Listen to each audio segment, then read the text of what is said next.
히브리서 3장 1절에서 6절. 신약성경 355면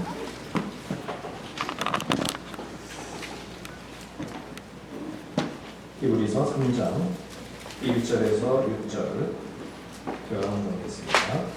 그러므로 함께 하늘의 부르심을 받은 거룩한 형제들아, 우리가 믿는 도리의 사도이시며 대제사장이신 예수를 깊이 생각하라. 그는 자기를 세우신 이에게 신실하시기를 모세가 하나님의 온 집에서 한 것과 같이 하셨으니, 그는 모세보다 더욱 영광을 받을 만한 것이 마치 집 지은 자가 그 집보다 더욱 존귀함 같으니라. 집마다 지은 이가 있으니 만물을 지으시는 하나님이시라. 또한 모세는 장래에 말할 것을 증언하기 위하여 하나님의 온 집에서 종으로서 신실하였고, 그리스도는 하나님의 집을 맡은 아들로서 그와 같이 하셨으니, 우리가 소망의 확신과 자랑을 끝까지 굳게 잡고 있으면 우리는 그의 집이라. 아멘. 히브리서 6번째 시간입니다. 벌써 12시 10분인데 언제 설교를 하려고 지금 시작하느냐 하는데, 오늘은 좀 순서가 많은 줄 알고 짧게 했으니까 두려워하지 마시고. 자, 오늘은 예수님을 생각하자라고 하는, 깊이 생각하자라는 이런 제목입니다. 기독교의 핵심이 뭘까요? 기독교의 핵심은 기독이죠. 기독이 그럼 뭐냐? 그리스도를 한자로 의미한 것이 기독교입니다. 그래서 기독교는 그리스도교입니다. 자, 그래서 이 그리스도라고 하는, 거기서 기독교가 크리스천이티 할 때도 역시 마찬가지로 그리스도, 크라이스트에서 그렇습니다. 그래서 초기에는 우리 기독교를 예수교라고도 했습니다. 지금도 교단 명칭에 예수교, 기독교 모두 사용을 하고 있습니다.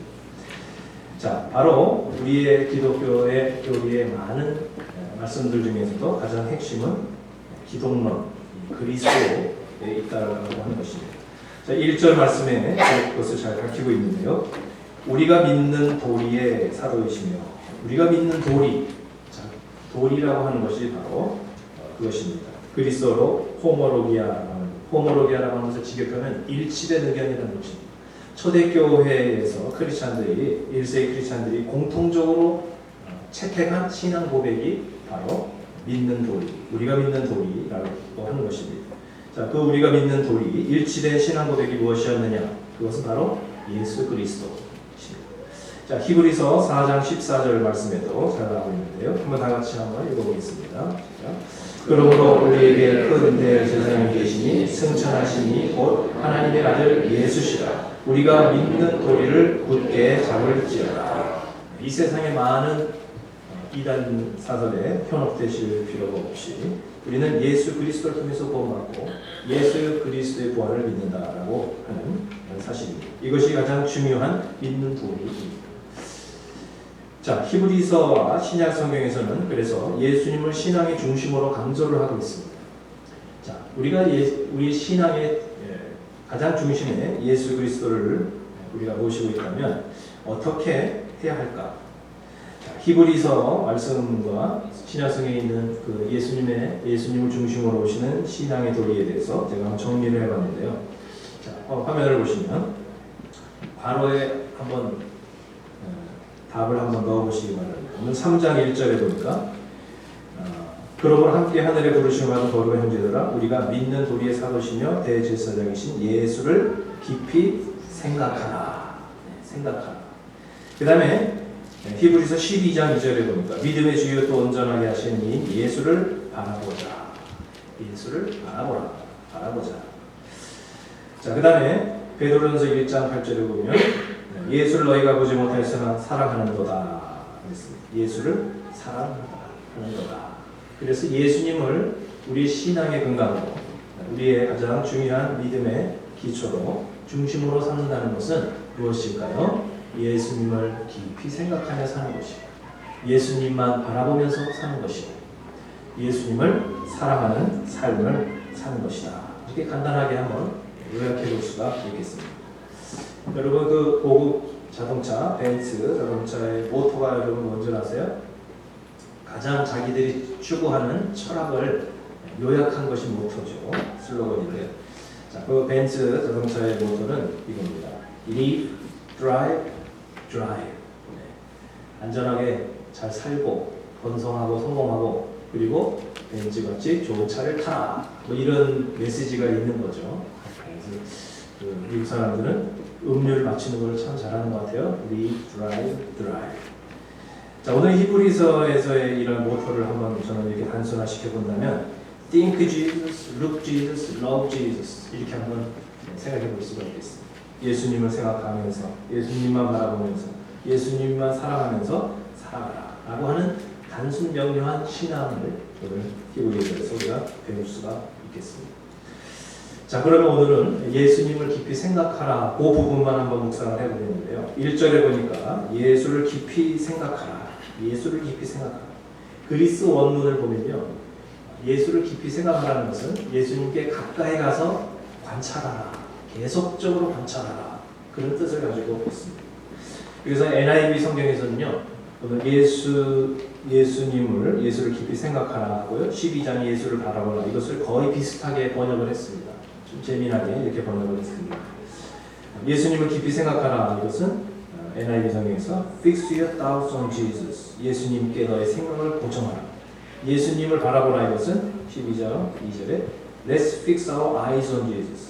우리의 생각도 예수님께 고정하고 픽스하고 우리의 시선도 예수님께 픽스하고 고정하라. 이렇게 통일성 있게 재미있게 번역을 잘했습니다. 자, 여러분 우리가 예수님을 신앙의 중심으로 생각하면서 살아간다는 것은 무엇입니까?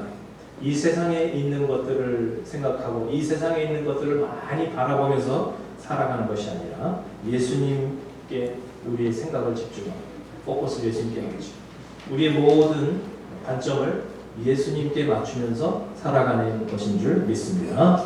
세상에 있는 성공을 묵상하고 날마다 아침마다 돈을 묵상하고 이렇게 사는 것이 아니라 세상에서 어떻게 하면 내가 성공하고 행복하게 살까 이것만 생각하는 것이 아니라 예수님께 생각을 고정하고 예수님의 사고방식을 가지고 예수님의 생활 방식을 가지고서 예수님의 관점을 가지고서 사람을 바라보고 세상을 바라보고 사물을 바라보고 사건을 바라보면서 살다가 보면 행복하게 되는 겁니다. 내가 행복해지려고 그렇게 초점 맞추고 살면 그다지 행복하지 않습니다. 자, 그러면 우리 예수님을 깊이 생각하고 예수님께 묵상하고 우리가 예수님을 관찰하면서 산다는 것은 과연 무엇일까? 그것이 2절에서부터 우리 뒷부분 2절에서 6절 사이에 나와 있습니다. 여러분 성경이 얼마나 쉽고 친절한 줄 아세요? 여기서 예수님을 깊이 생각하라 라고 질문을 던지고 나서요. 그 뒷부분에 이어서 히브리서 기자가 어떻게 예수님을 관찰해서 답을 발견했는지 답까지 이렇게 제시해주고 있습니다. 그것이 2절에서 6절이죠. 여러분 중에 공부가 제일 쉬웠어요. 그런 분이 계신지 모르지만 사실은 성경이 제일 쉬웠어요. 이겁니다. 성경이 어려운 게 아니에요. 바로 답을 주고 계십니다. 그것이 뭐냐? 2절에서 6절을 보게 되면 예수님을 깊이 묵상해 보니까 그분의 삶을 계속 관찰해 보니까 예수님은 결론적으로 어떠셨다? 신실하셨다 라고 하는 것입니다. 예수님이 어떠셨다고요? 신실하셨다. 2절에 보니까 신실하셨다고 이렇게 말씀하고 있는데 그 신실하다라고 하는 그리스어 피스토스는 다른 성경에서는요 충성되다라고 번역을 하기도 합니다. 가장 대표적인 것이 마태복음 25장 21절의 달란트 비유죠. 한번 다 같이 한번 읽어보겠습니다. 마태복음 25장 21절입니다. 그 주인이 이르되 잘하였도다 착하고 충성된 주나 내가 적은 일에 충성하였으니 내가 많은 것을 내게 맡기리니 내 주인의 즐거움에 참여할지어다 하고 아멘. 그래서 여러분 우리 크리스찬들은 세상에서 살아가면서 어디에 처하든지 다른 사람들이 볼 때 신실하다 이런 평가를 받아야 되겠습니다. 유능하다 이거보다 사실은 더 좋은 게 신실하다. 조금 능력이 떨어지더라도 그분은 정말 믿을만하다. 신실하다. 그리고 잘한다 못한다를 떠나서 최선을 다한다. 충성되다. 사람이 뭐 천재는 아닌데 그런데 굉장히 충성하다. 이런 평가를 받을 수 있어야 합니다. 자, 성공을 보장하는 것은 아니지만 이렇게 우리가 살아갈 때 바로 그것이 예수님을 따라서 살아가는 우리 크리스찬들의 삶의 모습입니다. 크리스찬이라고 하는 것이 바로 보니까 그리스도를 따라서 그리스도처럼 우리가 닮아가면서 살아가는 사람들이 크리스찬이기 때문에 그렇습니다. 자, 그 다음에 조금 더 자세히 관찰을 해보면 좋겠습니다. 예수님께서 충성되다, 신실하셨다. 그런데 좀 더 자세히 관찰해보면 예수님은 무조건 열심 내고 무조건 충성만 하신 것은 아니라는 것을 5절, 6절에서 알 수가 있습니다. 자, 거기 보면 5절에 보니까 또한 모세는 장래에 말할 것을 증언하기 위하여 하나님의 온 집에서 종으로 신실하였고 6절에 그리스도는 하나님의 집을 맡은 아들로서 그와 같이 하셨으니. 자, 이것이 뭡니까? 충성하되 뭔가 정말 신실하게 우리가 살아가되 모세와 같이 충성을 할 수도 있고 예수님 같이 충성을 할 수도 있다는 것입니다. 우리가 살아가면서 열심히 살아가는 것은 다 좋습니다. 그런데 무조건 희생적으로 열심히만 산다고 다는 아닌 것입니다. 간혹 남성분들 가운데서 화를 내시면서 아니 내가 우리 가족들을 위해서 이렇게 희생했는데 말이야. 내가 좋아하는 취미생활도 안 하고 나는 그냥 노는 날도 없이 이렇게 우리 가족을 위해서 살았는데 나를 안 알아줘. 우리 자식들도 아내도 나를 별로 알아주질 않아 하면서 막 화를 내시는 분이 계세요. 자, 그런데 우리가 희생하는 것보다 더 중요한 것은 어떻게 희생하느냐. 우리가 충성된 것보다 중요한 것은 어떤 자세로 어떤 마음으로 충성하느냐. 이게 중요합니다. 교회에서도 보면요 정말 자기의 삶을 희생하면서 하나님의 일을 하시는 분들이 있습니다. 그런데 거기까지는 좋은데 어떤 마음으로 하느냐가 더 중요한 것입니다. 고린도서 13장에 보면 희생을 하는데 사랑이 없이 희생하는 그런 경우에 대해서 말씀을 합니다. 자기 몸을 불사르게 내어줄지라도 그렇게 희생할지라도 사랑이 없으면 아무 소용이 없어요. 참 충격적인 것이죠. 우리는 나름대로 희생하며 산다고 그러는데 그러면서 화를 내고 또 사랑의 모습을 나타내지 못하는 그러면 아무 유익이 없다. 이렇게 성경이 말씀하고 있습니다.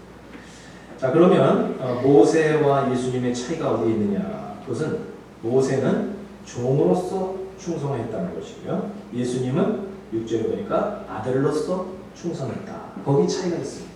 거기 비밀이 있습니다. 종과 아들의 차이가 뭘까요?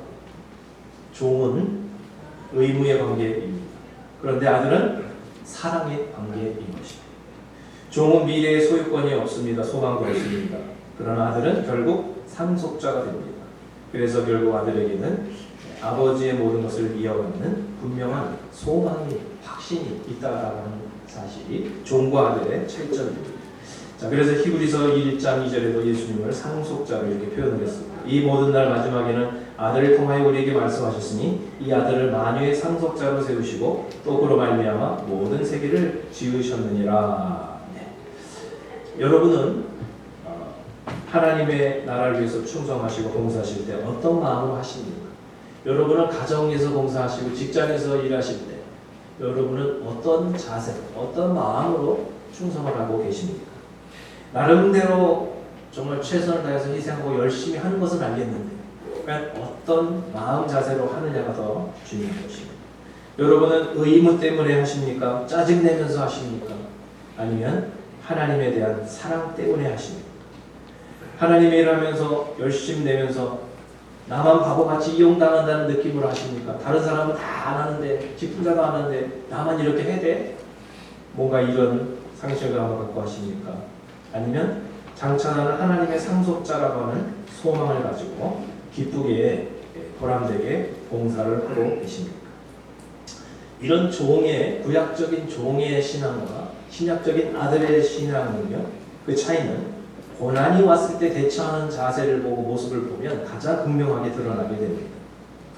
여러분 어릴 때 우리가 부모님께 야단을 맞을 때가 있죠. 야단을 맞으면 참 서럽죠. 그래도 그 부모님에게는 깊은 사랑이 깔려 있다는 것을 우리가 본능적으로 알기 때문에 금방 또 하루가 지나면 금방 또 회복이 됩니다. 금방 극복이 됩니다. 그런데 이 세상에서 만나는 관계는 깊은 사랑으로 이렇게 맺어지지 않은 그런 관계도 있습니다. 제가 이제 대학 들어가서 처음 아르바이트를 하는데 잠실역 근처에 어느 그 고급 중식당에서 아르바이트를 했는데요. 거기서 그 처음에 이제 뭐 고등학교 때는 일을 안 하잖아요, 한국에서. 근데 처음 일하는데 뭐 사장님한테 혼났는데요. 굉장히 막 그냥 눈물이 막 쏙 빠지더라고요. 처음 그런 일을 합니다. 야합니다. 그래서 아르바이트 같이 시작한 친구 중에 그냥 하루 만에 그만두는 그런 친구들도 있습니다. 자, 이게 바로 무슨 차이인가요? 돈을 벌기 위해서 온 관계는요, 깊은 사랑의 애정에 기초한 관계가 아닙니다. 조금만 이렇게 어려우면요, 그냥 그걸 견디기가 어렵습니다. 그러나 부모님은 비록 야단을 쳐도 그 깊은 희생적 사랑이 깔려져 있기 때문에 이게 다르다는 것입니다.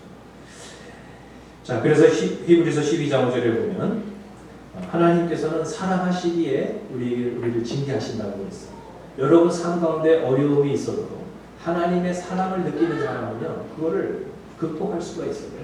그런데 세상의 성공이 목표인 경우는 극복하기가 상당히 어려워지고 신경이 복잡해지게 됩니다. 여러분 아직도 구약적 의무감, 종의 자세로 하나님의 사역을 하신다면 조금만 어려움이 와도 여러분 마음이 복잡해지고 그리고 그만두고 싶은 마음이 충만해집니다. 자, 그런데 여러분 한번 아들의 자세로 봉사해 보시기 바랍니다. 그동안 내가 하나님 아버지께 받은 은혜가 얼마인데 그걸 생각하면 이렇게라도 내가 갚아야지. 작은 사랑의 표현인 걸 뭐 이렇게 생각을 하게 되고요. 하나님에 대한 사랑, 또 나의 하나님을 향한 사랑. 자, 이것을 이렇게나마 작게 표현하고자 생각을 한다면 굴욕감이나 피해의식보다는요, 보람과 기쁨이 생기게 되는 것입니다. 그리고 지금은 힘들지만 끝까지 참다 보면 나중에 천국에 가서 엄청난 칭찬과 상을 받을 것이라는 그 소망이 우리 마음에 있는 것입니다. 그렇기 때문에 어떤 상황에서도 좀 힘들어도 별로 이렇게 흔들림이 없어요. 기복이 없이 이렇게 꾸준하게 갈 수가 있습니다. 그것이 바로 우리가 충성하되 신실하되 아들의 마음을 가지고서 사랑의 관계 속에서 충성할 때는요, 이게 별 흔들림 없이 갈 수가 있습니다. 그런데 뭔가 다른 사람이 알아줘야 되고 좋은 평가가 있어야 되고 그 다음에 좋은 결과가 나타나야만 한다는 종의 마음을 가지고 하게 되면요, 우리가 굉장히 흔들리고 마음이 복잡해질 수밖에 없다는 것입니다. 자, 히브리서 3장 6절 다시 한번 읽어보겠습니다. 자, 그리스도는 하나님의 집을 맡은 아들로서 그와 같이 하셨으니 우리가 소망의 확신과 자랑을 끝까지 굳게 잡고 있으면 우리는 그의 집이라. 이런 확신이 있으니까요, 끝까지 우리가 포기하지 않고 흔들림 없이 가게 됩니다. 사랑하는 여러분, 여러분의 삶에는 많은 고난도 있습니다. 시련도 있고 고비도 있습니다. 그런 순간 속에서 어떤 상황 속에서도 예수님께 여러분의 생각을 고정해 보시기를 바랍니다. 그리고 예수님께 한번 시선을 고정해 보시기를 바랍니다. 그리고 사랑으로 예수님을 사랑하는 마음으로 한번 해 보시기를 바랍니다. 그럴 때 의무감이 아니라 그 사랑 때문에 흔들림 없이 섬기는 시는 여러분 모두가 되시기를 주님의 이름으로 축원드리겠습니다. 이 시간